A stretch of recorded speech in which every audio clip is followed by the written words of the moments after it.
right, welcome to a new episode of Opening Bid. I'm Yahoo Finance Executive Editor Brian Sozzi. Like I always say, this is the podcast that will make you a smarter investor. Really excited for our feature interview here at the NASDAQ for Opening Bid. That is former TD Ameritrade Chair and CEO Joe Moglia. I should also mention the former head football coach of Coastal Carolina. You've had many different hats. You've worn many hats. Thank you for joining us. We appreciate it. I'm delighted to be here, Brian.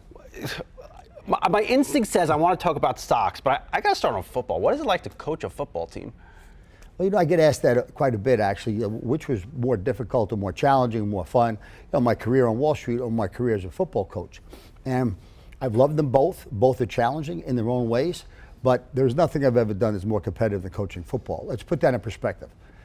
Literally, the job is about 80 hours a week. It's for 5 months. There are 7 days a week. There are no days off, period. Unless maybe you have a bye week, then maybe you get 1 day. Your entire career is dependent upon whether or not you win on Saturday.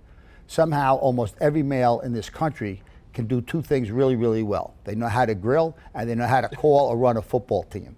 So if we don't win each week, our jobs are in jeopardy, and we will, not hesitate to get fired. Every job I've ever gotten in football, and frankly, many of them on Wall Street, because the previous person was let go. So while I've loved them both, there's nothing quite as intense as what in-season football is. What is the secret to keeping it all together in these pressure-packed situations? I think my leadership philosophy is something that I call BAM. It's, a real man, a real woman, a real leader. Now, BAM is be a man, but that's for football guys. But it's an acronym for leadership. And you stand on your own 2 feet, you take responsibility for yourself, you always treat others with dignity and respect, you live with the consequences of your actions. So keeping it together, it's part of your responsibility. You're responsible for the people around you. You're responsible for your audience. You're responsible for your clients. And you're the one that's got to be able to do that. So there are no excuses in that leadership philosophy. You got to get it done, and you got to know how to prioritize. You got to know how to delegate.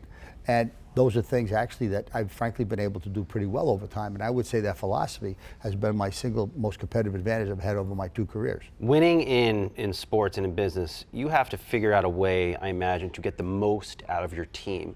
Like, what are some of your motivational tactics that you have used to get people to, they might be tired on the field. Maybe they're out of gas, but somehow they find a way to run through a wall anyway. All right, when I got to Coastal Carolina, there were 2 things we did that nobody else in the country did. Literally nobody else did. The one was we had no rules, none. Every football team. No rules. Right, none, 0. We had one standard. Guess what that was? BAM. So we have 120 guys that are players. You have another 25 male analysts, interns, coaches, etc. So be a man worked really, really well for our football program. But this is the same leadership philosophy I raised my daughters on. It's the same leadership philosophy I had in the business world. So it's an acronym for leadership. So again, a real man, a real woman, a real leader stands on their own 2 feet, takes responsibility for themselves. You always treat others with dignity and respect, and you live with the consequences of your actions. So no matter how tired you are, no matter how banged up your team may be, no matter how difficult your schedule is, no matter what your record is, no matter what's going on, snow, sleet, hail, it doesn't matter. Your job is to give that program your very, very best each and every day. By the way, not just on the field, but in the classroom, and everybody knows our guys, so the behavior on and off campus is a critical part of that. And everybody, one of our guys, somebody's son or somebody's brother. You got to live up to that. That carries over to the business world and private life and family. You get me so fired up right now. I just want to drop and do 80 push-ups. I feel it. I feel your energy. I mean, but where did you grow up? Tell me a little about your story. Well, before I do that, I would like to see you do 80. No, I could. We'll do it. Let's do it at the end. I really could. You're in shape. I really got a hardcore workout. We'll take that offline, though. I grew up in the Dyke section of New York City, which is the northern tip of Manhattan on the Bronx border. It was a gang area when I grew up. My dad was born in Italy. He never finished 2nd grade. He came over here when he was 11. My mother was born in Ireland. She came over here and married my father. She never finished high school. 7 of us, I was the oldest of 5, grew up in a 2-bedroom, 1-bathroom apartment in Dyke Street. And 2 of my best friends that I was with every day in grammar school, every day, got killed when I was in high school. One died of a drug overdose. The other was killed by the police robbing a liquor store. If I had not been playing high school football at Fordham Prep when I went to high school in the Bronx, I would have been with the guy robbing the liquor store. So for me, that's really how I grew up. And that was a pretty good wake-up call. And my goal was to play football and baseball in college. I wanted to do well academically. And then my girlfriend got pregnant. So for me, I had to give up sports. I decided whether or not I could go to college. Our family couldn't afford it. My father didn't want me to go to college. My father had a fruit and vegetable store. That's what he had. And I worked for him from the time I was 10 to the time I was 22. He just wanted me to go to the fruit store. I knew I kind of didn't want to go to the fruit store. When I told him, Dad, I got to go to college, he said, well, we don't have any money. I said, I'll figure that out. He said, son, you're making a big mistake. Now, I'm in a tough spot in my life, and I got my father telling me I'm making a big mistake going to college. So just quickly, my freshman year, I paid every dime of my education. I supported my wife and my daughter. I drove a yellow cab here in New York City. I drove a truck for the post office in Old Chelsea Station on 18th Street between 7th and 8th Avenue, and worked in my father's fruit store. That wasn't the most fun a freshman ever had in the history of college freshmen. It was the first year I didn't have sports. So my next year, Fordham Prep gave me a job coaching. So during the season, I coached high school ball. During the off season, I worked for my father in the fruit store, majored in economics, thought I wanted to go to Wall Street, but instead I wanted to go and coach. How'd you end up going to Wall Street? Well, that was later on. So I wound up coaching for 16 years. And it was my first year at Dartmouth, my 13th year coaching. We now have 4 children. I'm the defensive coordinator at Dartmouth in the Ivy League. Now, Dartmouth's in New Hampshire. It gets cold there. So my wife and I were going through a divorce, and I couldn't afford to live independently and take care of my family. So I got permission to move into a storage room above the football offices. So while it was an easy commute to work, it also had no heat. So I could see my breath in the wintertime. January 1984. So my goal was to be a head coach at a major school. And January 1984, Miami upsets Nebraska for the national championship. Mike Archer is the secondary coach. He gets the head job at LSU. They offer me the job to go take Archer's place and then ultimately succeed Tom Alvadati as defensive coordinator. So I'm going to go from defensive coordinator in the Ivy League to defensive coordinator for the national championship team. There was no more perfect job I could have had in my life than that job. But again, I talked a little bit about what a coach's life is like. There's no days off. There's 5 months. Back then, we didn't make any money. I've got 4 kids that are still going to live in New Hampshire. I'm going to live in Coral Gables. I can't afford to fly back and forth. Brian, the toughest career decision I've ever made, ever, was turning down the job. But I didn't think I could do my job as a coach if I couldn't live up to my responsibility as a father. And I always had an interest in Wall Street from college on the institutional side. And I still had my job at Dartmouth, but I did everything I could to hustle. And then eventually Merrill Lynch gave me a shot, and they put me in their MBA institutional training program. There were 26 of us, 25 MBAs from Harvard, Stanford, et cetera, and 1 football coach. And the guy used to drive the cab. Everybody wanted to short me. Yeah. Everybody wanted to short me. He said, this football guy's never going to make it here. But fortunately, that worked out. I want to talk a little bit about the work you did at TD Ameritrade, but what do you think about Wall Street culture today? I mean, there's so much focus on how many hours young junior bankers are working and analysts. But I listened to your story. I mean, you're pretty successful. I mean, working those long hours seemed to have paid off. Well, I think working long hours is not necessarily the key. I think how productive and efficient you are within those hours, and understanding, we talked a little bit earlier about one of the skills a leader has to have is know how to prioritize. Well, that's true as an individual bond salesman. If I'm an associate investment banker, I'm going to be working 90 hours a week. Well, I've got to be able to prioritize my work so I can do it well. So at the end of the day, really, that whole time is really a job interview for you to be able to get promoted, wind up getting your own book and all of those things. But I think what it comes down to is, I go back to BAM again. Take responsibility for yourself. What do I need to do to excel at what I have to do? It's not a matter of putting in time, but if I can prioritize well and execute well, and that requires time to be able to do that, then I have no choice but to put in the time to do that. Do you think Wall Street culture will ever change? Or it's always going to be that hard charging? If you want that big bonus, you want that big position, you're just going to have to work your ass off. I think what's going to change is what we have going on now in blockchain technology, what we have going on in AI. The world is changing. To me, I think AI will be more significant than what the internet was back in the 90s. And I think this is still the early stages. So a lot will be changing. But at the end of the day, there's 2 things that matter. 1, what your career path is going to be. And 2, within that career path, if it's in the financial world, is how much money you're going to get paid. So my guess is the avenue to do the right thing and to do well in your career and to make some money, you still got to get the job done. It might be a different format or a different structure than what it was 10 years before that or 20 years before that, but the idea of doing well in your career and making money, greed, fear, all those things are part of that. They're not changing. They don't change. Is there a leader on Wall Street that you look to that you think they continue to do a really good job, or a new one that we all should be on the lookout for? Well, the ones that I've got a little bit, it's a little bit more the older breed. When I moved to Omaha to take over Ameritrade, I became good friends with Warren Buffett. I've certainly had tremendous respect for him. And the 2 people today that I have a lot of respect for and that I know, one very well, I know James Gorman and Morgan Stanley very well. We were colleagues on the Disney Merrill Lynch board together. Yes. Yeah. And he just stepped down. and the other one's Jamie Dimon. I mean, I think we're not good buddies, but we definitely know each other and have a lot of respect for him. I mean, those are three pretty solid people to be role models or be good examples, I think, of trying to do the things the right way, where the egos don't get in the way. Now, they all have egos. But when you make a mistake, you've got to be able to acknowledge you made a mistake. You've got to figure out why you made the mistake and what the problem is. And you may make another mistake, but you need to solve what the problem is, why you did that, and then be able to solve for that. And that's what all those guys do. What'd you learn from Warren Buffett? I think for him, while Berkshire Hathaway is a major institution, at the end of the day, he runs money. That's what he does. And he loves stocks. He loves investing. Buying and selling stocks.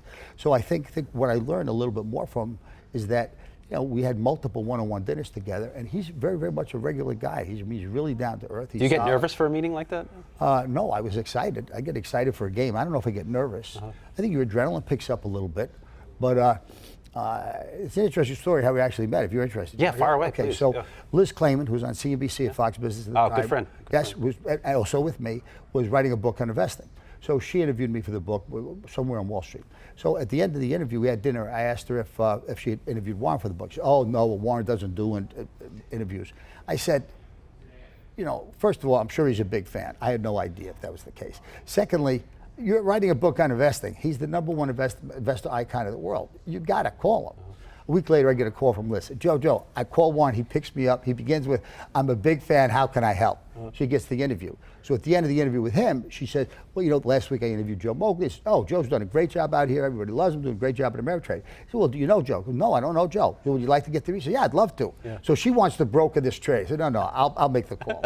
So I make the call, and I take a couple deep breaths. I prepared ahead of time, and I said, "Warren," I said, for the reason why I'm calling, two reasons why I'm calling. Number one, I've lived in Omaha for 4 years. I run a firm that's headquartered in Nebraska. I own a home that's in Nebraska. I have a Nebraska you came out hot. license plate. I said, so I consider myself a fellow Omahan and Nebraska. Number sold. one.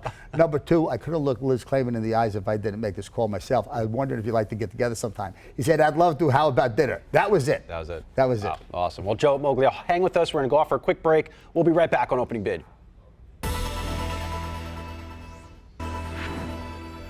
All right, welcome back to Opening Bid. Having a fascinating chat here with Joe Moglia, our featured guest for this episode. Really, we're calling a fun chat, fun meeting with Warren Buffett. You mentioned, I want to get into markets and stuff, but you mentioned James Gorman. He's at Disney. Yep. Wow, what a big job trying to pick the next CEO of Disney. I mean, what does James Gorman bring to the table? Well, I think he brings an ability. I think he an excellent knowledge. I think he also has real common sense that, frankly, a lot of leaders don't necessarily have. Right. I think he's an excellent judge of talent. But I think for me, if you look at what he did at Morgan Stanley, he had a tremendous strategic approach to what's going on. A lot of people have good strategies, but can't necessarily execute those because they don't simplify them enough so that people can actually execute. James can do all that. And he's got a brilliant mind. He's got a great sense of humor and all those things. While his job at Disney is very, very important to hire the next CEO, that is no way near as tough of the job as he had as CEO of Morgan Stanley. Yeah. So while this is an important gig, this is an easy gig for him compared to what he's been doing the last 20 Well, he picked up for who? John Mack, right? Yes, that's right. Yeah, that's right. And Morgan Yeah, Stanley. yeah. I mean, it's important that Disney gets it right? I mean, this is no question. I mean, But it's critical. important everybody gets it right. Right? Morgan Stanley needs to get it right. The New York Stock Exchange and NASDAQ need to get it right. Yahoo Finance needs to get it right. Right? So, no, they got to get it right. But James will be very, very thoughtful on this. And I think he'll begin, I believe, with what are the skill sets that are really required for the next leader of Disney? What's the skill sets? And then when you start to look at people, you don't just leave this to a search firm. You spend real time doing due diligence on, does this person have the skill sets to be able to get this job done the way we need to get it done? That will then give you the final pool. That takes real work. That's why it will take a while to be able to do this. But then once you find the right person, you find the right person. But it takes tremendous due diligence to do this. And that'll be something he'll get involved with himself. He's not going to trust this to somebody else. Sure. What do you think about the changing of the guard of Wall Street? Jamie Dimon, I mean, he's not going to be the CEO forever, of course. Well, he might. He says he won't, but I think there's a rolling like 2 years for him in terms of... Yeah, he might. I mean, we have, of course, Ted Pick replacing James Gorman. What do you make of this next generation? Well, I think the next generation came up, as part of the generation with regard to the internet, the .com world, and with everybody's wired. So what we have access to in terms of information today is a multitude of what we would have had access to 20 years ago. But it's not this generation, Brian, and next generation. The generation evolves over time. So the one generation morphs into the other generation. It's not like all of a sudden we stop here and we got a brand new group. The next group that's ready to go, it's kind of like it's your junior year, now you're going to your senior year. You're ready for your senior year. It's a little bit more of that type of transition. I see, I go to Yahoo Finance and I see the awesome free plug for Yahoo Finance, all the amazing changes we've made to our platform in the past 2 years. I commend you for all that. Thank you. Trust me, it's a big team, and it's just definitely not just me. But vodcasts, I mean, new tools, everything seems to be moving faster. I mean, what's your outlook on the future of investing? Like, what changes should investors expect? Oh, I think from my end, I think you got to begin with the president-elect. I mean, we have a president who's going to be president of Bitcoin. You know, he loves business. He loves the markets. He wants to do well. He likes trade.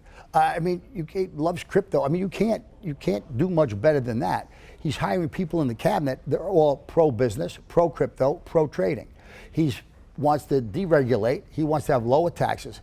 Everything he's doing, everything, is kind of helps lay the base for a very, very, very solid, I believe, several years going forward. Now, what are the risks? I think the risks are more geopolitical than they are anything else. We never know exactly what's going to happen in the world. Things pop out. You wake up in the morning, something pops out of some country. Could be something horrible. Sure. So we don't know exactly what that is. And then I think when somebody is as aggressive as Trump and his people are going to be, that probably means you're going to make some mistakes. I think the key is how catastrophic might those mistakes be, and how quickly do you, again, eliminate your ego so you can solve for the problem and get those fixed. So I'm not saying it's going to be perfect, but I'm saying the probabilities of us doing very well over the span of the next few years is, I think, pretty significant. So you think this is just what we're seeing in markets after the election, you think it's just the start? You think this run could really continue? Yes. Well, for two reasons. One, because of the president and the whole philosophy and the people he's hiring, et cetera.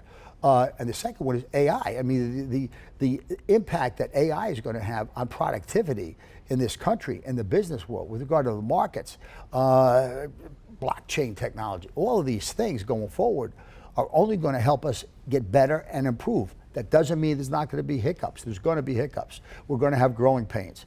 But we should pick ourselves up and kind of keep going. Are you a guy worried about the deficit? I am, but I think this is one of the things I remember talking to Warren about. He goes, look at the percentage of the deficit relative to our GDP. And as long as that's manageable, we're okay, because you can grow your way out of this. Now, having said that, we sure put a lot of extra money in the deficit over the span of the last several years. I'd like to think, though, besides his commitment to doing what he believes is the right thing for our country and the right thing for the markets, et cetera, he wants to cut costs. He wants to minimize regulation. He wants to minimize cost. So those things will help. Those things can help as we go forward. And if we do grow in our economy, and if we don't spend widely, and we're cutting costs, there's no reason why the deficit can't start to come under control. But that's a decade-long thing. You mentioned we'll have a president of Bitcoin. I mean, what do you think it means for the broader stock market? Now we have we're going to have a bunch of really scores of investors potentially looking at a whole new asset class. I mean, crypto's gone through the roof since the election, don't get me wrong, but now we're going to have more competition for investor dollars. But you have to be thoughtful, I think, if you're going to put money into the crypto world. Probably Bitcoin is the #1 spot to be able to put that. Now, there are other ways to do that. You can do it through Coinbase. You can do it a number of other ways. But I think I can appreciate what people thought the risk was several years ago. I mean, you got Jamie Dimon, who I just gave credit to for being one of our finest CEOs. You're calling these things pet rocks. Now J.P. Morgan will use use Bitcoin as collateral for loans. So the world really is changing as far as that goes. So I think if you're just simply invested in Bitcoin, and you can do that through, frankly, one of Cathie Wood's funds. You know, she's got ARC-B for Bitcoin, and it's very, very reasonably priced as far as fees go. You don't have to overly think about it. You just buy the ETF. But with deregulation and the swarm to the market with regard to crypto, and a president who wants the United States to be the leading crypto player in the globe, I'd say it's a pretty solid place to be. I'd say you almost cannot not be in it. Is it, when you see I mean, it's crowded. It's crowded trades, Mag 7. I mean, it's like investors don't realize there's 500 other stocks or 493 other stocks to own. I mean, what do you think about investors piling into these 7 stocks, almost forgetting that valuation matters? Well, they've been doing that the last few years. So this is not the first year that that's happened, right? I think part of the reason why they're so big is because people have been piling into the stocks. Well, I mean, right? Nvidia, Amazon. Yeah, I mean, all 7 of them. You ask some people what these companies even do. They probably have no idea. They're just buying them. Well, I think people that don't do the homework probably have no idea in terms of what they do. But people, one of the things, I had written a book on investing when I was at Ameritrade, primarily because our mission at Ameritrade was to bring financial literacy to every family. It was the first platform that I bought my first stock. I still remember. I've said no, that's no BS. Good job. I'm not telling you that because you're here. I still remember the black screen, and I'm like, wow, this is cool. I bought shares of Starbucks. I bought 5 shares of Starbucks. Yeah. They turned out okay. Yeah, I did. Well, I don't have them anymore. I'm just saying, but I mean, it was an exciting time. Well, our mission was, most of the time you hear somebody's mission, say, oh, we want to be the firm of choice. That's crap. Just ours was, we wanted it to be aspirational. We wanted to be about our clients. So we want to bring financial literacy to every family in this country. So one of the points that I made in the book was, the reason why I wrote the book, this is not that difficult. Wall Street makes it difficult. We use a lot of terminology that people don't necessarily understand, but it's not that difficult once you take some time to understand it. And the typical family in this country, and this really bothers me, spends more time planning a vacation than they do managing the finances. And managing your finances is really pretty important. So I want to hope I hope everybody's involved with the market somehow, because if you're involved with the equity market in the United States, you're probably going to do well over time, even if you don't know what you're doing. I'd like to hope that more and more people are doing a reasonable job of having at least a basic understanding of what it means when they actually buy a stock. In the last couple minutes we have, we always like to ask our guests for hot takes. So I'm going to ask you for 2 of them, if you don't mind. What do you think about what Robinhood's doing? They've morphed into a totally different platform. Actually, they have won our Comeback of the Year award. Acquisitions, better run. A lot of people have been surprised. Well, I think you've already answered that. So first of all, they won your Comeback of the Year award. Yeah. That's a pretty good step in the right direction. Yeah. Remember when they were blowing up, a few years ago, I was asked a lot of times in the business media, well, what was my perspective on that? And I said they've got to do 2 things. They've got to diversify and they got to fortify. So they got to diversify the products, et cetera, et cetera. They were too reliant on the money you get when you do a trade. Yeah. Like payment for the flow. Yep. They're too reliant on that, and they didn't have enough substance on the balance sheet. And give credit to their leaders, they've done a good job of fixing that over time. So a few years ago, frankly, if I thought about investing, especially when I look at Ameritrade and we look at our client assets, or Schwab, our client assets versus what their client assets were, that's not something I would have gotten involved with. I think with what the job they've done over the span of the last year or 2, that would be a stock. It would be a company that I would invest in. They've come a long, long way, and I think they deserve Comeback of the Year. Appreciate it. And then last but not least, your advice to the next generation of traders. You mean by traders? You're talking about day traders? Traders in general. Yeah. I think you got to recognize that the world is changing before our eyes. So you've got to be on top of that as the world changes. You can't just, if you go back a little bit when the internet happened and we started to have electronic trading. Well, there were a lot of traders that had full-time jobs in the New York Stock Exchange who didn't have their jobs later on. Don't fight the trend. Adapt and adjust with the trend. But I think at the end of the day, this is about you doing the very, very best job you can in your particular area. What is your competitive advantage? How do you lever that into what's your core competency? How do you lever that into competitive advantage so you can be a leader in the area that you choose to participate in or compete in? And that would be my advice. Well, I would say this: spending 24 minutes with you, I could tell why football players would run through a ball. I'm still waiting for the 80 push-up. You still got it. Joe Moglia, a real treat to spend some time with you. Look forward to staying in touch, and happy holidays. Happy holidays to you as well, Brian. Thank you. Thank you. All right, that's it for the latest episode of Opening Bid. Be sure to hit us with those likes or thumbs up on YouTube, Spotify, and Apple Music. We appreciate the love, and we'll talk to you soon.